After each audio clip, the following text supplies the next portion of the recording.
कि सिंबल्स में क्यों बोला जाता है, क्योंकि टीचर को जो असली शास्त्र सिखाना होता है वो बहुत गूढ़ होता है, डीप होता है, एंड उसका गहन जो अर्थ है वो आसानी से याद नहीं रहता या समझता नहीं है।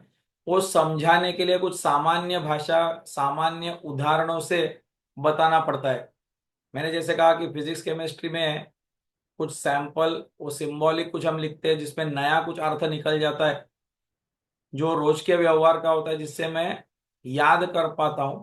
तो वो फॉर्मूला यहाँ इस्तेमाल हो सकता है।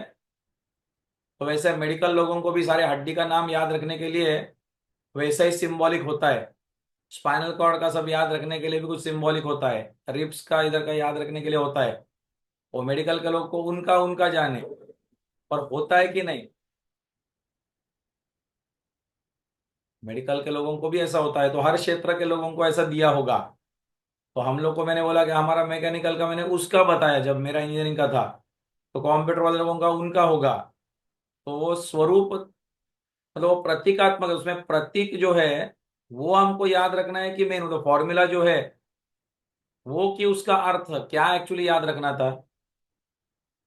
है ना, अगर वो प्रतीक, फॉर्मूला एंड उसका दूसरा ही मीनिंग निकाला, वो अगर पकड़ के रखे, तो अंधश्रद्धा चालू कैसे होती है वो उसका उदाहरण दिया था कि नहीं।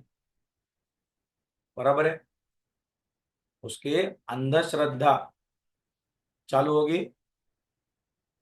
तो नॉर्मल साइंस के किताब में उल्टा होता है। मैंने बोला किताब में वो शास्त्र है एंड टीचर के पास सिंबॉलिज्म है, एंड अपने धर्मों में किया होता है एग्जैक्टली उल्टा।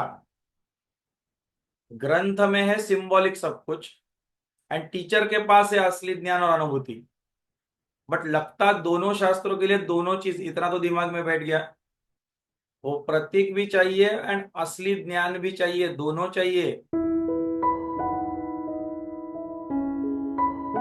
लाखों लोगों में आमूलाग्र परिवर्तन लाने वाले इस अमूल्य ज्ञान को सुनने के लिए अंतरयोग के YouTube चैनल को जरूर सब्सक्राइब करें और बेल आइकन दबाएं। जीवन परिवर्तन करने वाले ज्ञान सत्र और शक्तिशाली साधनाओं का लाभ लेने के लिए अंतरयोग के लर्निंग पोर्टल को अवश्य भेंट दें। चलिए हम सब ज्ञान के महासागर, क्रांतिकारी महानायक आचार्य उपेंद्र जी के साथ मिलकर अपने भारतवर्ष को एक स्वस्थ, समृद्ध और आध्यात्मिक राष्ट्र बनाते हैं। जय हिंद।